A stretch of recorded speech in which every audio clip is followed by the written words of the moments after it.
luangkan waktumu untuk berkarya.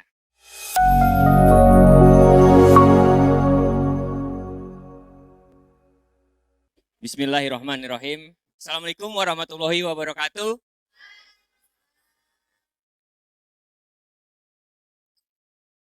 Oke, terima kasih untuk pembawa acara kita. Siapa Bapak Eka, PRT.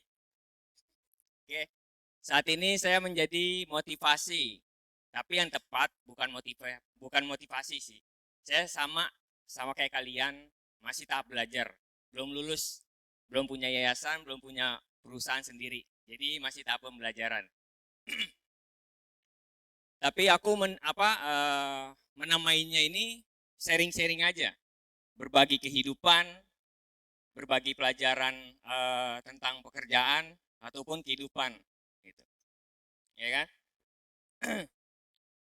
Itu kemarin saya dapat dari Bang Riko itu dikasih tema. Temanya itu ialah apa yang kita pelajari dan apa yang kita praktekkan. Alhasil itu hakikatnya Allah.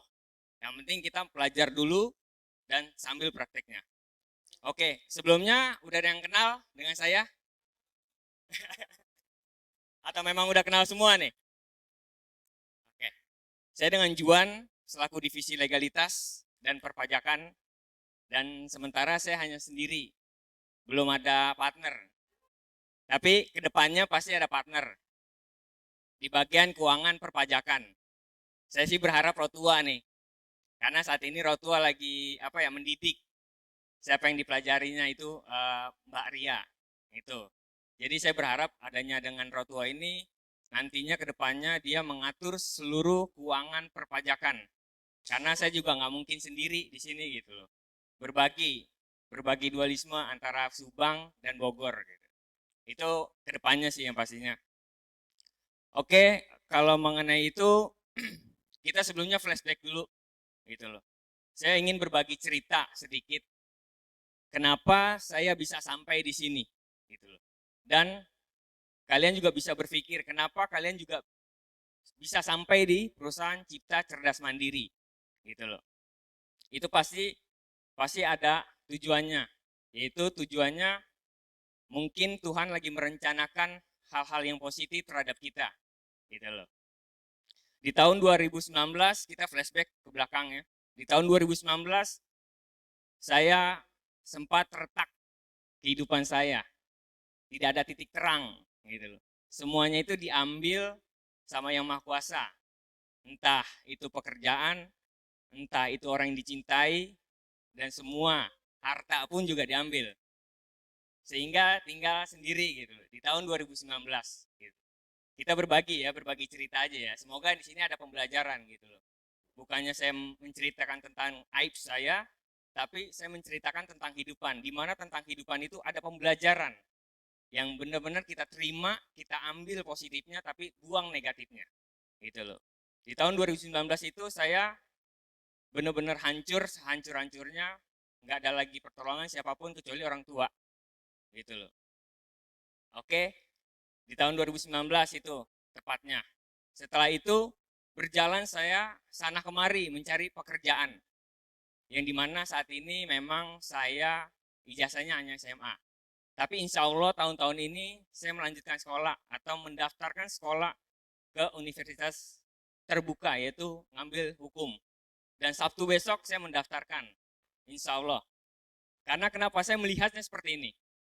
Di tahun 2019 itu, di saat kita cuma hanya ijazah SMA, banyak perusahaan 80% tidak menerima ijazah SMA, kecuali OB atau cleaning service. Tapi di samping situ, saya menilai di dalam diri saya. Menilainya dari mana? Saya punya keahlian. Keahliannya dalam arti saya call center 7 tahun di asuransi, menangani pasien segala macam, itu saya. Sehingga saya melamar di perusahaan-perusahaan lain. Perusahaan itu tidak melihat potensi yang ada, tapi melihat ijazah.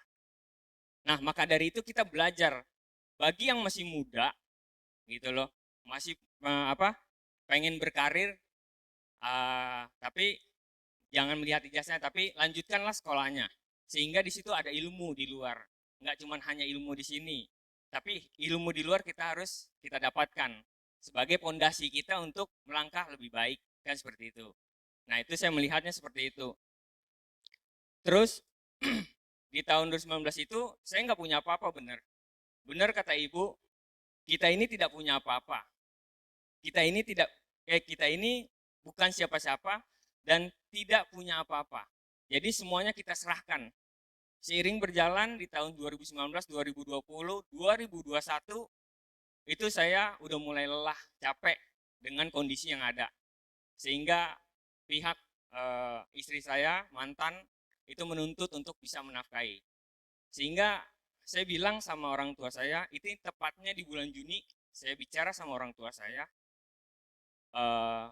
Mama, udah give up, udah nyerah, udah lelah, udah capek, sana kemari nggak dapat kerjaan, gitu loh. Terus Mama cuman bilang sama saya, Mama redo kalau memang AA bekerja di perusahaan seperti dulu. Dari situ menguatkan saya, ada energi baru di dalam diri saya, bahwasanya ada redo, kata redo di situ. Tapi kalau orang tua saya nggak bilang redo, mungkin saya nggak ada kekuatan. Tapi saya yakin di situ ada kata redo. Bagi siapa yang masih punya ibu, mereka punya bapak, punya orang tua, perhatikanlah ibumu. Karena di situ ada kata redo. Kalau nggak ada kata redo, mungkin saya nggak bisa di sini. Entah di mana, mungkin udah nggak tahu lah, lalang melintang ya. Udah nggak jelas hidupnya kan. Karena di situ ada kata redo, saya yakin redonya ibu itu ada redonya Allah.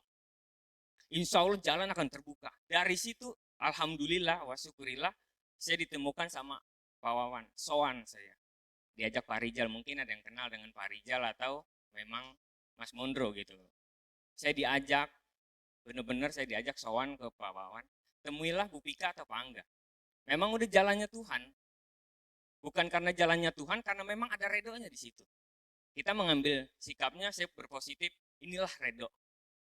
Kalau memang udah redo, kita minta redonya dengan tulus, dengan hati yang benar-benar bersih, nggak ada pikiran negatif, insya Allah jalan akan terbuka. Karena di situ adalah redo. Tapi bagi ibunya yang udah tiada, kirimkanlah doa. Karena doa itu yang menyampaikan kita kepada rahmatnya. Gitu loh.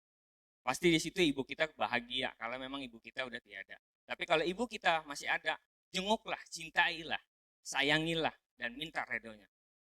Itulah yang saya yakini sampai saat ini. Kenapa saya ada kekuatan untuk bisa sekolah lagi, karena orang tua saya meredoi. Meredoinya dari mana? Saya bilang sama orang tua, Mah, Dili mau kuliah. Entah dari mana rezekinya Dili mau kuliah. Sekolah, saya bilang. Karena saya yakin umur 40 tahun, kalau kita udah mapan dengan ilmu, mapan dengan finansial, insya Allah jalan akan kebuka semua. Asalkan kita minta redonya. Jangan hanya sendiri jalan, tapi kita minta redonya dulu sebelum kita bergerak. Dikasih gak nih jalan gitu. Karena kemarin dua pilihannya saya. Jujur ini, saya minta sama redonya sama orang tua, Mah, milih sekolah apa nikah? Saya bilang. Kalau mama pilihannya seperti apa? Saya bilang. Saya nggak mau, istilah katanya, saya mau berjalan, tapi nggak ada redonya. Karena dari situlah saya terus berpikiran, terus di otak saya ada redo di situ. Sehingga saya bisa di sini gitu loh.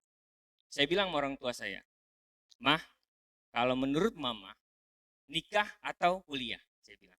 Nikah atau sekolah? Bagi diri saya gitu. Terus orang tua saya bilang, sekolah aja dulu. Dari situ saya mantepin sekolah. Gitu. Jadi dari situ saya untuk apa namanya saya bisa bergabung di sini. Entah. Jadi itulah jawabannya. Kenapa kita bisa sampai di sini? Karena di situ ada redo orang tua. Dan itu yang pertama. Yang kedua, pasti Tuhan punya tujuan, maksud dan tujuan yang positif. Itu yang kedua. Tergantung dari kitanya sebenarnya. Kalau kita beranggapan ini positif, insya Allah jalannya akan kebuka. Kita mau di bagian mana? Marketing handal bisa berkonsultasi dengan orang-orang marketing. Bang Ucok yang senior-senior. Memberkasan, ada Kabutet yang mantannya sekarang jadi jabatannya di HRD. Tinggal kita mau milih sebenarnya di sini. Di sini tuh tempat belajar. Jangan melihat gajinya. Tapi kita melihat potensi, di sini kita belajar. Bareng-bareng kita belajar. Ayo kita maju bersama. Apa yang menjadi kesulitan, tanya. jangan malu, dan luangkan waktumu untuk berkarya. Jangan habiskan masa mudamu dengan yang tidak penting. Saya sih ini hanya saran. Yuk, jangan sampai saya yang udah merasakan yang udah merasakan di belakang tuh udah merasakan pahit lah. Nauzubillah kalau saya mau berdoanya. Jangan sampai kaya itu harga mati. Karena kita kalau udah kaya, enak ibadah, enak bersedekah, enak berbagi. Nggak ada kata-kata, ntar gue gimana ya, nggak ada. Kalau kita kaya, apalagi kalau udah menjelang akad, dua aja udah alhamdulillah, kita bisa berbagi, gitu loh. Memang saya sampai saat ini belum ada penjualan, tapi di luar dari penjualan, alhamdulillah rezeki itu ada, gitu loh. Dengan apa yang saya dapatkan dari sini, saya tuangkan di luar, bukannya nyari sasaran, enggak. Dan saya udah bicara sama Bu Pika, Bu, saya ada proyek ini. Boleh kamu jual nyari sasaran, tapi jangan pernah mengganggu aktivitas kerjamu. Siap. Di luar dari jam kerja saya nyari tambahan gitu, karena bulan-bulan ini kebetulan banyak pengeluaran bagi saya. Yang pertama memang anak saya udah mulai PAUD. Yang kedua untuk daftar semester gelombang 3 memang udah mulai dibuka minggu-minggu ini, gitu loh. Yang keempat adik saya sekolah semester udah kenaikan semester SMA, itu butuh biaya. Tapi saya yakin gitu loh. Yang benar Abu Kata bilang, kalau di belakang kita ada beberapa yang kita tanggungin, ya udah yakinin aja. Itu yang sementara saya pelajari. Mendapatnya dari mana? Dari sini. Di tahun 2019 saya belum mendapatkan ilmu itu. Tapi setelah saya masuk sini, ilmu ini berjalan dengan sendirinya kalau kita mau memahaminya dan mempelajarinya. Pelajari dan praktekkan. Teori 20%, sekitar 30% teori. Tapi prakteknya di luar. Itu yang terjadi pada saya. Saya di divisi legalitas. Apa saya punya basic? Enggak. Saya berjalan dengan adanya. Dengan saya niat, ya Rob bimbinglah hamba untuk saya mau belajar. Asalkan niatnya belajar aja. Alhasil mah mengikuti hasil. Serius. Tapi saya melihat mengambil ilmu yang ada dulu. Setelah ilmu itu mapan, finansial akan mapan. Target saya 40 tahun, udah punya yayasan. Iya, serius. Ini bukannya saya bercerita, enggak, karena impian saya punya yayasan. Itu yang pertama, yayasan. Dan yayasan itu untuk berbagi, untuk sosial. Dan saya mencari dananya di luar. Itu untuk hanya berbagi pada orang-orang yang tidak mampu. Saya ingin berbagi. Tidak mengambil keuntungan dari yayasan itu, tapi saya mau mencari di luar. Apapun itu entah notaris, entah lawyer. Karena 4 tahun saya targetnya 4 tahun sekolah dari tahun ini. Itulah maksudnya, jangan kita berkecil hati, gue nggak bisa, gaji gue kecil. Jangan memikirkan gaji. Tanya dulu di dalam diri kita. Ilmu kita udah sampai mana sih? Gitu. Kalau kita udah hafal dengan marketing, ya udah jualan. Cari dana buat berbagi, buat menafkahi. Niat kita ibadah. Jangan sampai pikiran kita, boleh pikiran kita kotor, manusiawi, tapi hati jangan sampai kotor. Karena di situ ada tempat Tuhan. Tempatnya nur di situ. Percaya, saya lagi menata saat ini, lagi menata untuk hati saya. Boleh pikiran saya misalnya pikiran saya ada ngomong gini, udah sampai pikiran aja. Jangan sampai ke hati. Stop sampai di sini. Itu lagi saya pelajari. Alhamdulillah yakin ada proyek di luar saya, karena itu loh menjaga hati. Enggak sampai enggak sampai ke hati. Kalau pikiran kotor wajar, ada negatif segala, entar bagaimana, ya udah lepasin. Tapi jangan sampai ke hati. Itulah, coba dah. Saya merasakan itu dari bulan-bulan kemarin saya. Nggak tahu kenapa tiba-tiba dari Subang saya kemari, ya kan, ada orang pajak. Memang dicapnya backlist. Gitu loh. Orang pajak kemari mulu, apa nggak diiniin apa? Si Juan. Mungkin ada yang seperti itu. Cuman saya nggak mengambil itunya. Tapi ada hikmah di balik ini semua. Saya bisa perpajakan saat ini. PPh 21 saya perapian gaji. PPh 23 final saya merapikan. Sampai PPN, PPKP saya merapikan.